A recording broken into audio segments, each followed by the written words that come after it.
Unacademy. Let's crack it.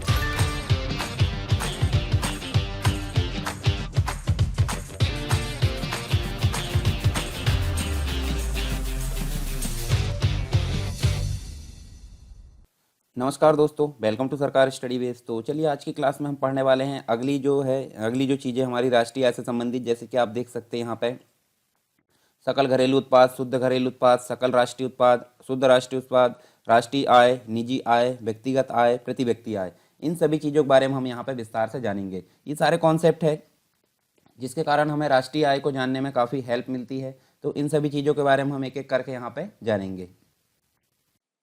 Unacademy की तरफ से पेश है एमपीपीएससी और व्यापारों से संबंधित बहुत ही आकर्षक प्लान। ये है फ्री प्लान और इसके अंतर्गत 50 से ज़्यादा टॉप एजुकेटर्स यहाँ पे पढ़ा रहे हैं। 500 से ज़्यादा फ्री लाइव क्लासेस यहाँ पे हर वीक हो रही है। लाइव डाउट क्लियरिंग सेशन यहाँ पे चल रहे हैं। वीकली फ्री मॉक टेस्ट यहाँ पे चलते हैं।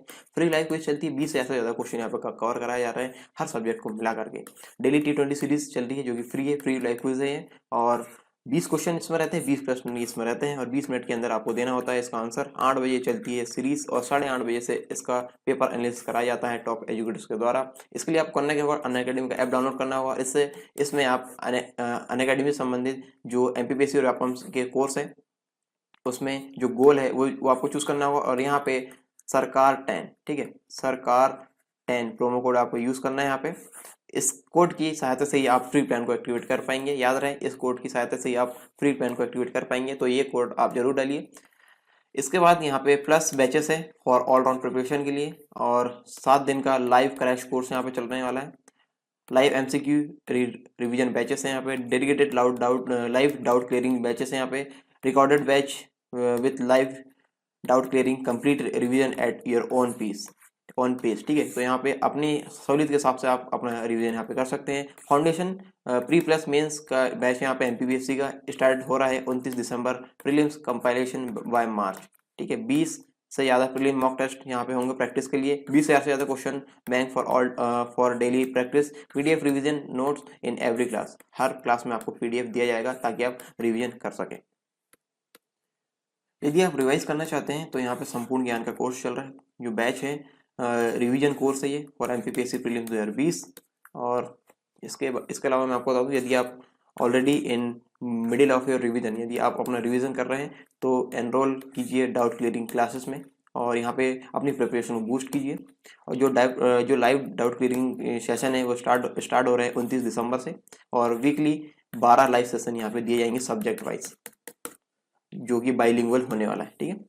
और इसका नाम है संकल्प एमपीपीएससी प्रीलिम्स। ये जो बैच है उसका नाम है संकल्प एमपीपीएससी प्रीलिम्स और मेगा बैच स्टार्ट होने वाला है बहुत जल्द और इसके लिए आप सब्सक्राइब कर सकते हैं। और फाउंडेशन बैच है ये एमपीपीएससी प्रीलिम्स और मेंस के लिए। यदि आप सोच रहे हैं ये शुरू से तैयारी करना है एमपीपीएससी की तो ये आपके लिए बहुत ही सहायक ही होगा ये बैच, ठीक है। 10 मंथ का कंप्लीट बैच कोर्स है ये, आप ये ले सकते हैं। और इसमें सारे चीज़ें यानी शुरुआत से हो रही तो सारी चीज़ें यहाँ पर कवर कराई जाएगी। स्वप्न पूर्ति ये बैच है एमपीपीएससी मुख्य परीक्षा के लिए जिनका प्रीलिम्स क्वालिफाई हो चुका है एमपीपीएससी 2019 वाला, तो वो इस बैच को ज्वाइन कर सकते हैं। और इसमें आपको आंसर राइटिंग प्रैक्टिस कराई जाएगी 35 दिनों में। पूरा आपको आंसर राइटिंग का सेशन यहाँ पे लिए जाएंगे पूरे और हिंदी मीडियम में ही होगा, हिंदी माध्यम के विद्यार्थी के लिए है। तो ये है स्वप्न पूर्ति सीरीज, ठीक है। स्वप्न पूर्ति कोर्स अनअकैडमी का है, ये आप इसे ले सकते हैं। ये टॉप एजुकेटर से आप देख सकते हैं कौन कौन यहाँ पे पढ़ा रहा है।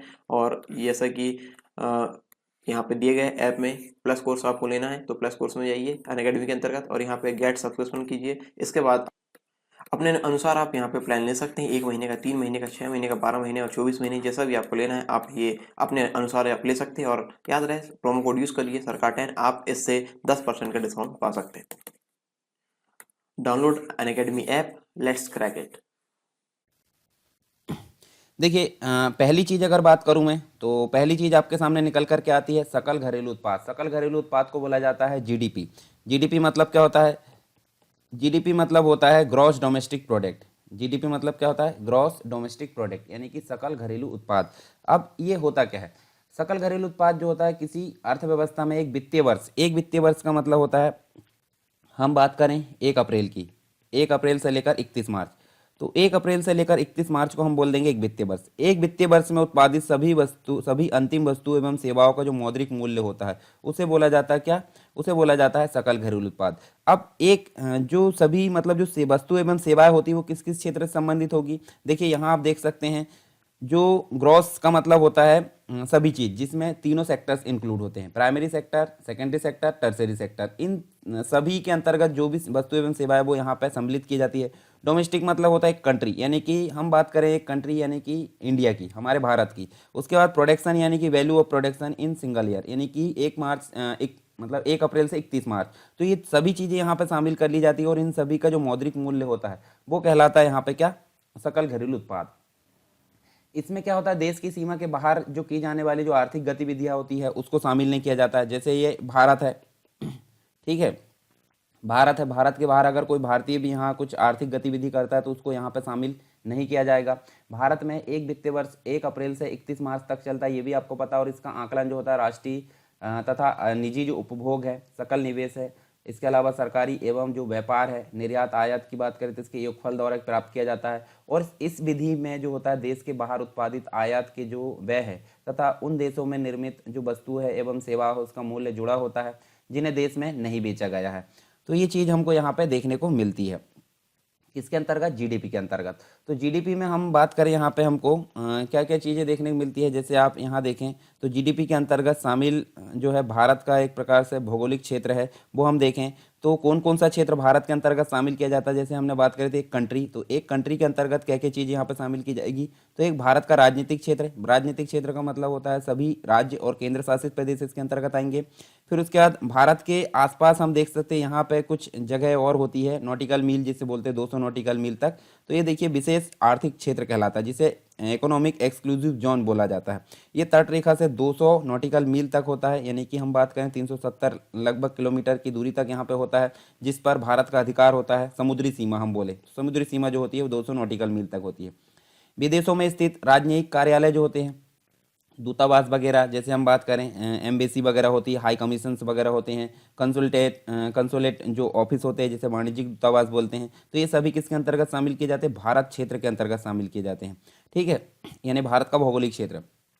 फिर ध्रुवीय अनुसंधान केंद्र, जहाँ पे हम बात करें जैसे पोलर रिसर्च सेंटर, जहाँ पे प्रक्षेपण केंद्र होता है, अनुसंधान केंद्र होता है, वो उसकी अगर बात करें तो ये भी किसके अंतर्गत शामिल किया जाता है? भारत का भौगोलिक क्षेत्र। अंतरिक्ष अनुसंधान स्पेस, जैसे इसरो के कुछ मतलब जो अनुसंधान केंद्र है तो वो भी इसके अंतर्गत शामिल किए जाते हैं। गहन समुद्री क्षेत्र, डीप ओशियन जो क्षेत्र है वो भी कहाँ पर शामिल किए जाते हैं? भारत के भौगोलिक क्षेत्र। तो इन सभी को मिलाकर हम बात करें तो यहाँ से कंप्लीट रूप से इंडिया आता है। और इंडिया के अंतर्गत एक वित्तीय वर्ष में उत्पादित सभी अंतिम वस्तु एवं सेवाओं का मौद्रिक मूल्य किसके अंतर्गत शामिल किया जाता है? सकल घरेलू उत्पाद के अंतर्गत शामिल किया जाता है। यहाँ पे हमको एक दो चीज़ें और देखने को मिलती हैं, जैसे जीडीपी जो होता है, जीडीपी में होने वाला वार्षिक जो प्रतिशत परिवर्तन है, उससे मतलब परिवर्तन ही किसी अर्थव्यवस्था की वृद्धि दर यानी ग्रोथ रेट होती है। यह परिमाणात्मक दृष्टि यानी कि क्वांटिटेटिव जो अप्रोच होती है, इसके आकार से देश की आंतरिक उत्पादन शक्ति का पता चलता है, परंतु इससे क्या होता है, देश के अंदर उत्पादों और सेवाओं की गुणवत्ता के स्तर का पता नहीं चल पाता। साथ ही अगर बात करें तो अंतर्राष्ट्रीय मुद्रा कोष, जैसे हम बात करें आईएमएफ की, तो आईएमएफ की अगर बात करें, इंटरनेशनल मॉनेटरी फंड इसको बोला जाता है। इसके अलावा विश्व बैंक यानी वर्ल्ड बैंक की ओर से जो सदस्य देश है उसका तुलनात्मक विश्लेषण इसके आधार पर ही किया जाता है। तो ये तो बात हुई जीडीपी की। जीडीपी हमने देखे एक देश के अंदर, यानी बाहर की जो गतिविधियां इसमें शामिल नहीं की जाती, चाहे वो देशी हो या विदेशी हो, ठीक है। तो देश के अंदर जितनी भी चीज़ें हो रही है आर्थिक गतिविधियाँ, उनका जो अंतिम वस्तु एवं सेवाओं का जो मौद्रिक मूल्य है वो कहलाता है सकल घरेलू उत्पाद। अब बात करते हैं हम शुद्ध घरेलू उत्पाद। तो जैसे सकल घरेलू उत्पाद जो था उसी के हिसाब से शुद्ध घरेलू उत्पाद यहाँ देखने को मिलता है। शुद्ध घरेलू उत्पाद को यहाँ बोला जाता है एनडीपी। एनडीपी का मतलब होता है नेट डोमेस्टिक प्रोडक्ट, वो था ग्रॉस डोमेस्टिक प्रोडक्ट, यानी कि जी के बदले में एन आ गया है। तो सिर्फ आपको क्या करना है, इंडिया के अंतर्गत, यानी इंडिया के अंतर्गत तो ठीक था, हाँ, मतलब सारी चीज़ें हम जो है इंडिया के अंतर्गत ही यानी कंट्री के अंतर्गत ही क्षेत्र यहाँ शामिल कर लेते हैं। तो यहाँ देखिए हम इसमें भी एक वित्तीय वर्ष यहाँ पे देखेंगे, यानी कि शुद्ध घरेलू उत्पाद जो है जिसे नेट डोमेस्टिक प्रोडक्ट बोला जाता है। तो किसी अर्थव्यवस्था का वह है सकल घरेलू उत्पाद जिसे एक वर्ष के दौरान, यानी कि 1 अप्रैल से 31 मार्च के दौरान होने वाले जो मूल्य ह्रास है, यानी कि डेप्रिसिएशन हम बोल सकते हैं, तो जीडीपी में से मूल्य ह्रास को अगर घटा दिया जाता, मूल्य ह्रास का मतलब होता है मशीनों का जो डिप्रिसिएशन होता है और अन्य जो घिसावटें होती है उनको अगर यहाँ से घटा दिया जाता है तो उससे हमको क्या प्राप्त होता है, उससे हमको एनडीपी यहाँ पे प्राप्त हो जाता है। तो सिंपल बात करें तो जीडीपी में से यहाँ मैं आगे एक जो आपको चित्र भी दिखाऊंगा, तो एक वर्ष के दौरान जो भी जीडीपी है उसमें से मूल्य ह्रास घटा दिया जाता है एक वर्ष के अंतर्गत का, तो वो हमको क्या निकल कर आता है, एनडीपी आता है, यानी कि शुद्ध घरेलू उत्पाद निकल कर आ जाता है। वास्तव में जिन संसाधनों द्वारा उत्पादन किया जाता है उपयोग के दौरान उनके मूल्य में क्या होती, कमी आती है। जैसे मशीनों में मैंने बताया डेप्रिसिएशन यानी कि ह्रास होता है, तो इसका अर्थ क्या होता है, उस साधन के घिसने यानी डेप्रिसिएशन या टूटने फूटने से होता है। और ये मूल्य ह्रास की दर जो है सरकार द्वारा निर्धारित की जाती है कि कितनी घटाना है।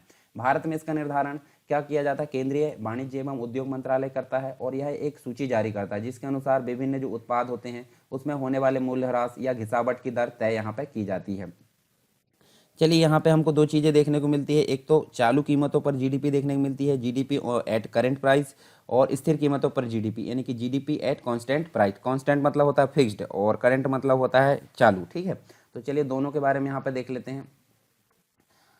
दोनों में हम देखें तो यहाँ पे देखिए हमको देखने को क्या मिलता है, यह जो होता है एक लेखा वर्ष के दौरान, एक लेखा वर्ष यानी कि 1 अप्रैल से 31 मार्च, इसके दौरान एक देश की घरेलू सीमा में उत्पादित अंतिम वस्तुओं तथा सेवाओं का बाजार मूल्य जिसका अनुमान चालू वर्तमान कीमतों पर लगाया जाता है। परंतु यहाँ आधार वर्ष की कीमतों, आधार वर्ष का मतलब जैसे कि आधार वर्ष मैंने बताया 2011-12 यहाँ पे लिया गया है, पहले 2004-5 था। तो आधार वर्ष के अनुसार अगर तय की जाती जीडीपी तो वो कहलाती स्थिर कीमतों पर, और चालू वर्ष के आधार पर की जाती है यानी कि करंट जो वर्ष चल रहा है उस पर उसके बाजार मूल्य पर की जाती है तो उसे बोला जाता है चालू कीमतों पर जीडीपी, ठीक है। तो ये हमने देखे दोनों में। उसके बाद देखिए यहाँ पे आपको क्या देखने को मिलता है, जीडीपी में वृद्धि जो होती है कीमतों में वृद्धि के कारण भी हो सकती है, भले ही अर्थव्यवस्था में वस्तुओं तथा सेवाओं के प्रभाव में वृद्धि ना हुई हो। परंतु स्थिर कीमतों की अगर बात करें तो इसमें वृद्धि केवल तभी संभव है जब अर्थव्यवस्था में वस्तुओं तथा सेवाओं के प्रभाव में वृद्धि हुई है। फिर यहाँ देखिए इसे मौद्रिक जीडीपी कहा जाता है और इसे वास्तविक जीडीपी कहा जाता है। यहाँ पे जो होता है यह लोगों के कल्याण का एक अच्छा सूचक नहीं है, परंतु ये लोगों के कल्याण का अच्छा सूचक माना जाता है। दोनों में थोड़ा सा डिफरेंस था, ये चीज़ें हमने देखे। अब इसके बाद आप देखिए यहाँ पे आपको एक चीज़ें देखने को मिलती है जैसे शुद्ध घरेलू उत्पाद, जैसे कि यहाँ देखिए जो ग्रॉस होता है, ग्रॉस में से अगर डेप्रिसिएशन घटा दिया जाता है तो वो कहलाता है नेट बन जाता है, परंतु नेट में अगर डेप्रिसिएशन जोड़ दिया जाता है तो वो क्या बन जाता है, ग्रॉस बन जाता है। तो ये जो होता है जीडीपी, जीडीपी में से ह्रास यानी डेप्रिसिएशन घटा दिए तो नेट डोमेस्टिक प्रोडक्ट बन गया, और अगर उसमें फिर से डेप्रिसिएशन जोड़ दिया जाए तो ग्रॉस डोमेस्टिक प्रोडक्ट बन गया। तो ये थोड़ा सा आप ध्यान में रखिए इस चित्र को, तो आपको आसानी से क्लियरिटी यहाँ पे बनी रहेगी। अब इसके अलावा देखिए सकल राष्ट्रीय उत्पाद जो होता है वो हमको देखने को मिलता है, सकल राष्ट्रीय उत्पाद के बारे में हम देखने वाले हैं यहाँ पे। इसके पहले हम एनडीपी, एनडीपी मतलब जो नेट डोमेस्टिक प्रोडक्ट है, इसके कुछ उपयोग होते हैं। तो इसका प्रयोग जो होता है कहाँ किया जाता है, मूल्य ह्रास के कारण होने वाली जो क्षति उसको समझने के लिए किया जाता है। ये हमने देखें क्योंकि यहाँ से मूल्य ह्रास को घटा दिया जा रहा है, डेप्रिसिएशन को घटा दिया जा रहा है। दूसरी चीज़ अनुसंधान और विकास के क्षेत्र में अर्थव्यवस्था को की जो उपलब्धि है उसको दर्शाने के लिए भी एनडीपी का प्रयोग किया जाता है। ये दोनों चीज़ आपको ध्यान में रखना है। नेक्स्ट जो है सकल राष्ट्रीय उत्पाद, सकल राष्ट्रीय उत्पाद को बोला जाता है जीएनपी। जीएनपी का मतलब होता है gross national product, gross national product यानी सकल राष्ट्रीय उत्पाद, शॉर्ट में बोला जाए तो जीएनपी इसको बोला जाता है। तो देखिए यहाँ पे क्या होता है, किसी अर्थव्यवस्था में जो सकल राष्ट्रीय उत्पाद है, सकल राष्ट्रीय उत्पाद मतलब जीएनपी, उस आय को कहते हैं जो जीडीपी में जो होता है विदेशों से होने वाली शुद्ध आय को जोड़कर की जाती है। मतलब जीडीपी तो हमने देखे क्या होता है, जीडीपी एक देश के अंदर होती है, परंतु इससे भी अगर विदेशों से प्राप्त होने वाली शुद्ध आय इसमें जोड़ दिया जाता है। विदेशों मतलब हमारे देश के जो व्यक्ति वहाँ पर रहते हैं, हमारे देश का जो भौगोलिक क्षेत्र के अंतर्गत जो भी नागरिक है वो बाहर रह रहा है, तो उनसे जो भी आय प्राप्त हो रही शुद्ध आय, तो उनको अगर जीडीपी में जोड़ दिया जाता है तो वो क्या कहलाती है, यहाँ पर सकल राष्ट्रीय उत्पाद निकल कर आ जाती है। इसमें देश की सीमा से बाहर होने वाली आर्थिक गतिविधियों को भी शामिल किया जाता है। विदेशों से होने वाली आय जो होती है वो विभिन्न प्रकार की हो सकती है, जैसे कि अगर बात करें तो निजी प्रेषण हो सकता है जिसे प्राइवेट रेमिटेंस बोला जाता है। रेमिटेंस आप समझते होंगे, जैसे बाहर के अपने देश के कोई व्यक्ति बाहर गए हैं और वो अगर पैसा भेजते हैं अपने घर वालों को तो वो कहलाता है प्रेषण यानी कि रेमिटेंस बोला जाता है। तो यहाँ रेमिटेंस हो सकता है निजी रेमिटेंस, जिस प्रकार भारत के नागरिक विश्व के अन्य देशों में काम करते हैं उसी प्रकार अन्य देशों के नागरिक भी भारत में काम करते हैं। तो इन लोगों के निजी लेन देन से प्राप्त जो आय का निजी प्रेषण है, उससे होने वाली जो आय है वो कहलाती निजी प्रेषण। दूसरी होती है विदेशी ऋण पर ब्याज जो होता है interest on the external loans. तो किसी देश द्वारा अन्य देशों को अगर ऋण दिया जाता है या ऋण प्राप्त किए जाते हैं तो ब्याज मतलब ऋण प्राप्त किए गए जो ब्याज है तथा अन्य देशों से लिए गए जो ऋण है उस पर चुकाए गए ब्याज का निवल जो मूल्य होता है वो जीएनपी में और विदेशी ऋण पर ब्याज के रूप में शामिल किया जाता है यहाँ पे। इसके बाद एक और होता है यहाँ पे देखिए विदेशी अनुदान। तो विदेशी अनुदान भी यहाँ हमको देखने को मिलता है। तो विदेशी अनुदान क्या होता है? एक्सटर्नल ग्रांट्स अगर बोलें तो इसके अंतर्गत हम देखें तो इसके अंतर्गत भारत द्वारा विदेशों से प्राप्त किए गए अनुदान एवं भारत द्वारा दूसरे देशों से दिए गए जो कुछ अनुदान है वो उसका शेष शामिल किया जाता है। तो ये बात की हमने सकल राष्ट्रीय उत्पाद यानी जीडीपी में अगर विदेशों से प्राप्त होने वाली शुद्ध आय अगर जोड़ लिया जाता है तो वो कहलाती है जीएनपी। और जीएनपी का जो उपयोग है वो हम देख सकते हैं अंतर्राष्ट्रीय मुद्रा कोष यानी सकल राष्ट्रीय उत्पाद के आधार पर अंतर्राष्ट्रीय मुद्रा कोष जो है देशों की रैंकिंग तय करता है। दूसरी चीज़ भारतीय मुद्रा की विनिमय दर के आधार पर भारत जो है विश्व की 5वीं सबसे बड़ी अर्थव्यवस्था अक्टूबर 2019 के अनुसार हमको देखने को मिली थी। हालांकि ये अभी वर्तमान में कोरोना के कारण काफ़ी यहाँ पे उथल पुथल हुई है, तो उसके अनुसार आप डाटा ध्यान में रखिए। ये थोड़ा सा फैक्ट था पहले का। इसके अलावा अगर देखें तो राष्ट्रीय आय के आकलन की दृष्टि से जो जीएनपी होता है जीडीपी की तुलना में विस्तृत पैमाना यानी बड़े स्तर का पैमाना है, क्योंकि जीडीपी में सिर्फ देश के अंदर शामिल किया जाता है, देश के अंदर की गतिविधियाँ, परंतु जीएनपी में आपको देखने को मिलेगा अन्य देश यानी विदेशों से प्राप्त जो शुद्ध आय है उसको भी शामिल किया जा रहा है। और यह अर्थव्यवस्था की परिमाणात्मक के साथ साथ गुणात्मक स्थिति को भी स्पष्ट करता है। साथ ही अगर देखें तो जो सकल राष्ट्रीय उत्पाद है वो हमको अर्थव्यवस्था के प्रतिरूप और उसके उत्पादन के व्यवहार को समझने में भी सहायता करता है। इसके बाद अगर देखिए तो शुद्ध राष्ट्रीय उत्पाद की बात करें, शुद्ध राष्ट्रीय उत्पाद देखिए जैसे कि मैंने बताया था ग्रॉस में से अगर डेप्रिसिएशन घटा दिया जाता है तो वो नेट प्राप्त होता है। तो इसी प्रकार अगर देखें तो शुद्ध राष्ट्रीय उत्पाद यानी को देखने को मिलेगा हमको शुद्ध राष्ट्रीय उत्पाद यानी कि एनएनपी मतलब क्या होता है? नेट नेशनल प्रोडक्ट, जिसे हम शॉर्ट में एनएनपी बोलते हैं और हिंदी में बात करें तो शुद्ध राष्ट्रीय उत्पाद इसको बोला जाता है। तो सकल राष्ट्रीय उत्पाद यानी कि जीएनपी में से अगर ह्रास को घटा दिया जाता है यानी डेप्रिसिएशन को घटा दिया जाता है तो इसके पश्चात जो आय बचती है वो कहलाती है क्या?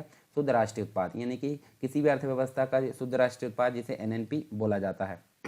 और इसके जो उपयोग है वो अगर बात करें हम यहाँ पे तो देखिए राष्ट्रीय आय जो होती है मतलब जो राष्ट्रीय उत्पाद होता है शुद्ध राष्ट्रीय उत्पाद उसके उपयोग हम देखें तो यह किसी भी अर्थव्यवस्था की राष्ट्रीय आय एक प्रकार से मानी जाती है, राष्ट्रीय आय मानी जाती है। और यह जीडीपी, एनडीपी और जीएनपी सभी राष्ट्रीय आय के घटक ही है, लेकिन इन जो सबको है राष्ट्रीय आय यानी कि नेशनल इनकम के रूप में नहीं लिखा जा सकता। ठीक है, मतलब एनएनपी को लिखा जा सकता है। यह किसी भी देश की जो राष्ट्रीय आय है उसको आकलित करने का सबसे अच्छा तरीका है एनएनपी जो होती है। इसके अलावा जब हम जो है एनएनपी को देश की कुल जनसंख्या से भाग देते हैं तो उससे देश की प्रति व्यक्ति आय का भी पता चलता है और यह प्रति व्यक्ति जो है वार्षिक आय भी मानी जा सकती है। ठीक है, तो ये हमको देखने को मिलता है। चलिए अब आगे देखने को मिलता है हमको क्या, ये तो हमने देख लिया। अब राष्ट्रीय आय देख लेते हैं। तो राष्ट्रीय आय होती क्या है वो हमको यहाँ पे देखने को मिलता है। अनअकैडमी की तरफ से पेश है एमपीपीएससी और व्यापारों से संबंधित बहुत ही आकर्षक प्लान। ये है फ्री प्लान और इसके अंतर्गत 50 से ज़्यादा टॉप एजुकेटर्स यहाँ पे पढ़ा रहे हैं। 500 से ज़्यादा फ्री लाइव क्लासेस यहाँ पे हर वीक हो रही है। लाइव डाउट क्लियरिंग सेशन यहाँ पे चल रहे हैं। वीकली फ्री मॉक टेस्ट यहाँ पे चलते हैं। फ्री लाइव क्विज चलती है। 20 से ऐसे ज़्यादा क्वेश्चन यहाँ पे कवर कराए जा रहे हैं हर सब्जेक्ट को मिला करके। डेली T20 सीरीज चल रही है जो कि फ्री है, फ्री लाइव क्विज है और 20 क्वेश्चन इसमें रहते हैं, 20 प्रश्न इसमें रहते हैं और 20 मिनट के अंदर आपको देना होता है इसका आंसर। 8 बजे चलती है सीरीज और 8:30 बजे से इसका पेपर एनालिसिस कराया जाता है टॉप एजुकेटर्स के द्वारा। इसके लिए आपको करना क्या होगा, अनअकैडमी का ऐप डाउनलोड करना होगा। इसमें आप अनअकैडमी से संबंधित जो एमपीपीएससी और व्यापम के कोर्स है उसमें जो गोल है वो आपको चूज करना होगा और यहाँ पे सरकार 10, ठीक है, सरकार 10 प्रोमो कोड आपको यूज करना है। यहाँ पे इस कोड की सहायता से ही आप फ्री प्लान को एक्टिवेट कर पाएंगे। याद रहे, इस कोड की सहायता से ही आप फ्री प्लान को एक्टिवेट कर पाएंगे, तो ये कोड आप जरूर डालिए। इसके बाद यहाँ पे प्लस बैचेस है फॉर ऑल राउंड प्रिपरेशन के लिए और 7 दिन का लाइव क्रैश कोर्स यहाँ पे चलने वाला है। लाइव एमसीक्यू रिवीजन बैचेस हैं यहाँ पे। Dedicated live doubt clearing batches हैं यहाँ पे। Recorded batch with live doubt clearing complete revision at your own page, ठीक है। तो यहाँ पे अपनी सहूलियत के हिसाब से आप अपना रिवीजन यहाँ पे कर सकते हैं। फाउंडेशन प्री प्लस मेंस का बैच यहाँ पे एमपीपीएससी का स्टार्ट हो रहा है 29 दिसंबर। प्रीलिम्स कंपाइलेशन बाय मार्च, ठीक है। 20 से ज़्यादा प्रीलिम मॉक टेस्ट यहाँ पे होंगे प्रैक्टिस के लिए। 20 से ज़्यादा question bank for daily practice. PDF revision notes in every class, her class में आपको पीडीएफ दिया जाएगा ताकि आप रिवीजन कर सकें। यदि आप रिवाइज करना चाहते हैं तो यहाँ पे संपूर्ण ज्ञान का कोर्स चल रहा है। जो बैच है रिवीजन कोर्स है ये फॉर एमपीपीएससी प्रीलिम्स 2020। और इसके अलावा मैं आपको बता दूँ, यदि आप already in middle of your revision, यदि आप अपना रिवीजन कर रहे हैं तो एनरोल कीजिए डाउट क्लियरिंग क्लासेस में और यहाँ पे अपनी प्रिपरेशन को बूस्ट कीजिए। और जो लाइव डाउट क्लियरिंग सेशन है वो स्टार्ट हो रहे हैं 29 दिसंबर से, और वीकली 12 लाइव सेशन यहाँ पे दिए जाएंगे सब्जेक्ट वाइज, जो कि बाइलिंगुअल होने वाला है, ठीक है। और इसका नाम है संकल्प एमपीपीएससी प्रीलिम्स। ये जो बैच है उसका नाम है संकल्प एमपीपीएससी प्रीलिम्स, और मेगा बैच स्टार्ट होने वाला है बहुत जल्द, और इसके लिए आप सब्सक्राइब कर सकते हैं। और फाउंडेशन बैच है ये एमपीपीएससी प्रीलिम्स और मेंस के लिए। यदि आप सोच रहे हैं ये शुरू से तैयारी करना है एमपीपीएससी की, तो ये आपके लिए बहुत ही सहायक ही होगा ये बैच, ठीक है। 10 मंथ का कंप्लीट बैच कोर्स है ये, आप ये ले सकते हैं। और इसमें सारे चीज़ें यानी शुरुआत से हो रही तो सारी चीज़ें यहाँ पे कवर कराई जाएगी। स्वप्न पूर्ति ये बैच है एमपीपीएससी मुख्य परीक्षा के लिए, जिनका प्रीलिम्स क्वालिफाई हो चुका है एमपीपीएससी 2019 वाला, तो वो इस बैच को ज्वाइन कर सकते हैं। और इसमें आपको आंसर राइटिंग प्रैक्टिस कराई जाएगी 35 दिनों में। पूरा आपको आंसर राइटिंग का सेशन यहाँ पे लिए जाएंगे पूरे, और हिंदी मीडियम में ही होगा, हिंदी माध्यम के विद्यार्थी के लिए है। तो ये है स्वप्न पूर्ति सीरीज, ठीक है। स्वप्न पूर्ति कोर्स अनअकैडमी का है, ये आप इसे ले सकते हैं। ये टॉप एजुकेटर से आप देख सकते हैं कौन कौन यहाँ पे पढ़ा रहा है। और जैसा कि यहाँ पे दिए गए ऐप में प्लस कोर्स आपको लेना है तो प्लस कोर्स में जाइए अनअकैडमी के अंतर्गत, और यहाँ पे गेट सब्सक्रिप्शन कीजिए। इसके बाद अपने अनुसार आप यहाँ पे प्लान ले सकते हैं, 1 महीने का, 3 महीने का, 6 महीने का, 12 महीने और 24 महीने, जैसा भी आपको लेना है आप ये अपने अनुसार आप ले सकते हैं। और याद रहे प्रोमो कोड यूज़ करिए सरकार 10, आप इससे 10% का डिस्काउंट पा सकते हैं। Download Unacademy app, let's crack it. तो राष्ट्रीय आय की अगर बात करें तो नेशनल इनकम इसको बोला जाता है। नेशनल इनकम होती क्या है, तो जितनी भी चीज़ें हमने ऊपर पढ़े हैं, जीडीपी, एनडीपी, इसके अलावा हमने पढ़े जीएनपी, एनएनपी, ये चारों चीज़ें हमने पढ़े। तो उन सभी चीज़ों के आधार पर अगर देखें तो शुद्ध राष्ट्रीय उत्पाद में उत्पादित वस्तुओं के बाजार मूल्य लिए गए हैं, जिसमें अप्रत्यक्ष कर, सब्सिडी के प्रभाव सम्मिलित किए गए हैं, ठीक है। अप्रत्यक्ष कर, सब्सिडी, ये सारी चीज़ यहाँ सम्मिलित की गई है। वास्तव में एनएनपी की गणना 2 प्रकार से की जा सकती है। प्रथम वस्तुओं तथा सेवाओं की बाजार कीमतों पर, तथा दूसरा जो होता है कुल उत्पादन की साधन लागत के रूप में। तो हम देख सकते हैं जो एनएनपी होती है, एनएनपी का जो मूल्यांकन होता है अथवा माप का साधन लागत पर किया जाता है, ये चीज़ हमको देखने को मिलता है। तो इसे राष्ट्रीय आय यहाँ पे बोला जा सकता है। और इसे ज्ञात करने के लिए बाजार मूल्य पर आकलित जो शुद्ध राष्ट्रीय उत्पाद है यानी कि एनएनपी है, उसमें से अप्रत्यक्ष करों को यहाँ पे घटा दिया जाता है, ठीक है। और इस प्रकार से ज्ञात मूल्य ही साधन लागत पर शुद्ध राष्ट्रीय उत्पाद या फिर राष्ट्रीय आय यहाँ पे कहलाती है, ठीक है। तो यहाँ हम देख सकते हैं साधन लागत पर निबल राष्ट्रीय उत्पाद या राष्ट्रीय आय जो होती है एनएनपी में से अप्रत्यक्ष कर और सब्सिडी को यहाँ पे जोड़ लिया जाता है। अप्रत्यक्ष कर को माइनस कर लिया जाता है, सब्सिडी को जोड़ लिया जाता है, ठीक है। इन दोनों को यहाँ पे जोड़कर और इससे माइनस कर लिया जाता है। तो यहाँ पे क्या होती है, राष्ट्रीय आय यानी कि शुद्ध साधन लागत पर निबल राष्ट्रीय उत्पाद यहाँ पे प्राप्त होता है। चलिए आगे देखते हैं, एक दो चीज़ और देख लेते हैं हम। निजी आय हमको देखने को मिलती है, निजी आय यानी कि प्राइवेट इनकम। तो ये होती क्या है, तो देखिए यहाँ हमको देखने को मिलता है एक लेखांकन वर्ष यानी कि 1 अप्रैल से 31 मार्च की बात करें तो एक लेखांकन वर्ष के दौरान किसी देश की निजी क्षेत्र या फिर हम बोलते हैं गैर सरकारी संस्थान, नॉन गवर्नमेंटल ऑर्गेनाइजेशन, एनजीओ के नाम से जिन्हें जाना जाता है, इनके द्वारा सभी स्रोतों से अर्जित आय को निजी आय के रूप में जाना जाता है। और इससे इस बात का पता चलता है कि राष्ट्रीय आय का कौन सा हिस्सा निजी क्षेत्र को प्राप्त है और कौन सा हिस्सा सरकारी व सार्वजनिक क्षेत्र को प्राप्त है। सरकारी व सार्वजनिक क्षेत्र से कुछ आय जो होती है निजी क्षेत्र को हस्तांतरित आय के रूप में प्राप्त होती है। इसके साथ ही अगर देखें तो इसी तरह से निजी क्षेत्र शेष विश्व से कुछ आय जो होती है, कुछ आय यहाँ पे मतलब एक प्रकार से कुछ आय हस्तांतरित आय के रूप में प्राप्त करता है, और सार्वजनिक ऋण का ब्याज भी निजी क्षेत्र की आय होती है। इसी के अलावा अगर देखें तो निजी आय जो होती है, निजी आय ज्ञात करने के लिए साधन लागत पर राष्ट्रीय आय में से सरकार जो होता है, सरकार को प्राप्त आय को घटा दिया जाता है। यानी साधन लागत पर जो राष्ट्रीय आय है उसमें से सरकार को प्राप्त आय को घटा देंगे तो यहाँ पे हमको क्या हो जाता है, निजी आय प्राप्त हो जाती है। और हस्तांतरित आय एवं सार्वजनिक ऋण पर ब्याज जो होती है इसमें जोड़ ली जाती है, ठीक है। तो ये चीज़ हमको देखने को मिलती है निजी आय के अंतर्गत। और निजी आय के अंतर्गत एक चीज़ और अब देखिए यहाँ पे जो साधन लागत है, साधन लागत पर राष्ट्रीय आय सरकार से निजी क्षेत्र को हस्तांतरित आय यहाँ पे देखिए ये ली जाती है, और इसके साथ ये जोड़ा जाता है शेष विश्व से निजी क्षेत्र को हस्तांतरित आय, साथ में राष्ट्रीय ऋण पर ब्याज माइनस किया जाता है सार्वजनिक आय, और फिर यहाँ पे देखिए सामाजिक सुरक्षा में कर्मचारी योगदान। तो ये सभी यहाँ पे कैलकुलेट होने के बाद निजी आय हमको प्राप्त होती है। एक और यहाँ होती है व्यक्तिगत आय, व्यक्तिगत आय देखने को मिलती है। उसके अलावा हम देखेंगे एक प्रति व्यक्ति आय। तो व्यक्तिगत आय होती क्या है, तो देखिए यह जो होती है निजी क्षेत्र को प्राप्त संपूर्ण जो आय होती है वो होती है, किंतु निजी क्षेत्र को प्राप्त संपूर्ण आय आवश्यक रूप से लोगों तक पहुंचती नहीं है। अतः व्यक्तिगत आय और निजी आय में अंतर होता है। तो यहाँ जो होता है व्यक्तिगत आय और निजी आय में यहाँ पे काफ़ी अंतर देखने को मिलता है। निजी आय का वह भाग जो लोगों तक नहीं पहुँचता है, यदि निजी आय में से घटा दिया जाए तो व्यक्तिगत आय यहाँ पे प्राप्त हो जाती है। ठीक है, ये चीज़ हमको देखने को मिलती है व्यक्तिगत आय के अंतर्गत। इसके साथ ही अगर देखें तो इस तरह घटाए जाने वाले जो अवयव है उसमें निगम कर तथा निगमों के अवितरित लाभ भी शामिल किए जाते हैं। अव्यक्तिगत आय लोगों की क्रय क्षमता को दर्शाती है। ठीक है, ये अव्यक्तिगत आय जो है ये व्यक्तिगत आय जो होती है लोगों की क्रय क्षमता को दर्शाती है, इसलिए यह उपभोग की सूचक भी होती है। तो ये हमको देखने को मिलता है व्यक्तिगत आय के अंतर्गत। एक और यहाँ पे होती है प्रति व्यक्ति आय।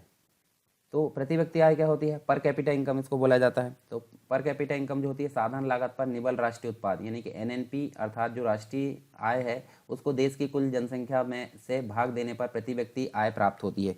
तो ये हमको देखने को मिलता है। साथ ही अगर देखें यहाँ पे तो जो वर्ष 2017 है 18 उसमें अगर देखें तो यहाँ पे देखिए 1,14,958 रुपये थी प्रति व्यक्ति आय, प्रति व्यक्ति मौद्रिक आय यहाँ पे थी, जो कि 2018-19 में बढ़कर 1,26,000 हो गई।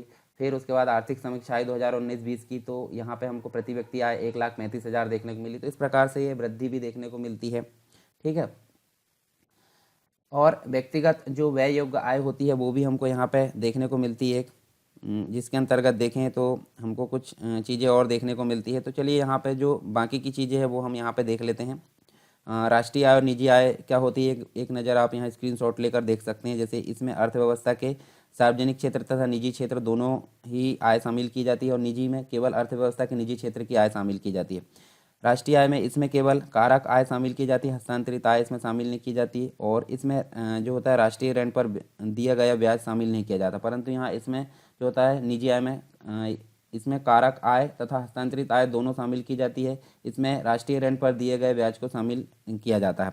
फिर यहाँ देखिए राष्ट्रीय आय और व्यक्तिगत आय में यहाँ देखने को मिल रहा है। तो यह एक आय के सृजन से संबंधित अवधारणा है। इसमें केवल कारक आय शामिल की जाती है, हस्तांतरित आय शामिल नहीं की जाती, ऋण पर दिया गया ब्याज शामिल नहीं किया जाता। देखिए इसमें निगम और बचत शामिल होते हैं। इसमें अर्थव्यवस्था के सभी क्षेत्रों की आय शामिल होती है। पर यहाँ व्यक्तिगत आय में देखिए यह एक आय प्राप्ति है संबंधित मतलब आय प्राप्ति से संबंधित अवधारणा है। इसमें कारक आय हस्तांतरित आय दोनों शामिल की जाती, परंतु यहाँ पे शामिल नहीं की जाती। राष्ट्रीय ऋण पर दिया गया ब्याज शामिल होता है, निगम बचत निगम कर शामिल नहीं होते, अर्थव्यवस्था के केवल परिवार क्षेत्र की आय को शामिल किया जाता है। तो ये चीज़ हमको देखने को मिलती है। एक और होती है व्यक्तिगत प्रयोज्य आय यानी पर्सनल डिस्पोजेबल इनकम और राष्ट्रीय प्रयोज्य आय। तो देखिए इसमें इससे अभिप्राय क्या है, किसी देश की व्यक्तिगत व्यक्तियों तथा व्यक्तियों से संबंधित या व्यक्ति से संबंधित आय होती है। ये जो होती है समस्त देश की प्रयोज्य आय होती है। यह केवल पारिवारिक क्षेत्र से संबंधित होती है और ये सभी क्षेत्रों से संबंधित होती है। इसकी गणना जो होती है व्यक्तियों परिवारों के अनिवार्य भुगतानों रहित उनकी व्यक्तिगत आय द्वारा शामिल की जाती है और इसकी गणना कारक लागत पर शुद्ध घरेलू आय, शुद्ध अप्रत्यक्ष कर, विदेशियों से प्राप्त शुद्ध कारक आय तथा शेष विश्व से शुद्ध जो चालू हस्तांतरण है उसको जोड़कर यहाँ से प्राप्त किया जाता है। इसके बाद देखिए यहाँ व्यक्तिगत आय और निजी आय में अंतर देखने को मिलता है। व्यक्तिगत आय और निजी आय क्या होती है, तो ये जो होती है परिवारों को वास्तव में सभी स्रोतों से प्राप्त होती है, परंतु ये जो होती है सभी स्रोतों से निजी क्षेत्रों को प्राप्त आय है। और एक संकुचित अवधारणा बोला जाता है व्यक्तिगत आय, क्योंकि ये निजी आय का एक भाग है और ये विस्तृत अवधारणा है। ठीक है, व्यक्तिगत आय को सम्मिलित करती है। यहाँ देखिए व्यक्तिगत आय जो होती है निजी आय माइनस निगम कर माइनस प्रतिधारित आय, और यहाँ निजी आय जो होती है व्यक्तिगत आय प्लस निगम कर प्लस प्रतिधारित। तो यहाँ विस्तृत अवधारणा इसको इसलिए बोला जाता है। चलिए कुछ चीज़ें और देख लीजिए यहाँ पे। जैसे वर्तमान जो कीमत है उस पर प्रति व्यक्ति निबल राज्य घरेलू उत्पाद वाले जो शीर्ष राज्य है 2018-19 के अनुसार गोवा पहले नंबर पर है, दिल्ली, उसके बाद सिक्किम है, चंडीगढ़ है, हरियाणा। ये आप निबल उत्पाद ध्यान में रख सकते हैं थोड़ा सा। 2018-19 के अनुसार टोटल आप देख सकते हैं। और वर्तमान कीमतों पर जो होता है 5 निम्न वाले 5 राज्य। तो निम्न में देखिए सबसे पहले मतलब सबसे बॉटम पर बिहार है, फिर उत्तर प्रदेश, फिर मणिपुर, असम, झारखंड आपको देखने को मिलता है। इसके अलावा आप देखिए वित्त वर्ष 2018 में शीर्ष GSDP वृद्धि दर वाले जो राज्य है वो देखिए 17 गैर विशेष राज्य वर्ग में अगर देखें तो देखिए बिहार जो है सबसे टॉप पर है, आंध्र प्रदेश है, गुजरात है, तेलंगाना है, कर्नाटक है। तो ये आपको ज़्यादा यहाँ पे देखिए थोड़ा सा ध्यान में बस रखना है, ज़्यादा डिटेल में नहीं जाना है। सिर्फ एक दो बार आप देख लेंगे इनको तो आपको फैक्चुअल डेटा याद रहेगा, क्योंकि डेटा बदलते रहता है तो आपको करंट को लेकर चलना है। करंट में जो डेटा है उसको ध्यान में रखकर यहाँ पे चलना है। फिर वर्तमान कीमतों पर 5 प्रति व्यक्ति आय वाले जो राज्य केंद्र शासित प्रदेश है, देखिए बहुत पीछे का डाटा है 15-16 का। तो दिल्ली टॉप पर है, फिर गोवा है, चंडीगढ़ है, सिक्किम है, पुडुचेरी है। ठीक है, तो ये हमको देखने को मिलता है। तो ये सारी चीज़ आपने देखे, यहाँ बेसिक कुछ कॉन्सेप्ट थे राष्ट्रीय आय से संबंधित। इसके बाद हमारा जो नेक्स्ट चीज़ें देखने को मिलेगी, नेक्स्ट चीज़ें क्या देखने को मिलेगी यहाँ पे, राष्ट्रीय आय की गणना से संबंधित कुछ चीज़ें और जो बेसिक चीज़ें हैं आगे की, हम उनके बारे में जानेंगे। तो आप देखिए यहाँ पे टेलीग्राम चैनल और जो ग्रुप है उत्तर लेखन और डिस्कशन, इनको आप ज्वाइन कर सकते हैं। इसके साथ ही एक जो है मतलब MPPSC प्री के लिए यहाँ पे टेस्ट सीरीज या फिर सारे सब्जेक्ट की यहाँ पे कंप्लीट तैयारी कराई जा रही है, तो उनको हम जल्दी लॉन्च करने वाले हैं। तो आप जो है ज़्यादा से ज़्यादा मतलब यहाँ जुड़कर अपनी जो पढ़ाई है उसको कर सकते हैं, और प्री को भी निकालें और मेंस के लिए काफ़ी फोकस करें आप, क्योंकि प्री निकलने के बाद मेंस की तैयारी नहीं हो पाती। तो इसलिए अभी से आपको सारी तैयारी यहाँ से करते हुए चलना है। तो चलिए मिलते हैं नेक्स्ट टॉपिक के साथ में नेक्स्ट क्लास में, तब तक के लिए जय हिंद।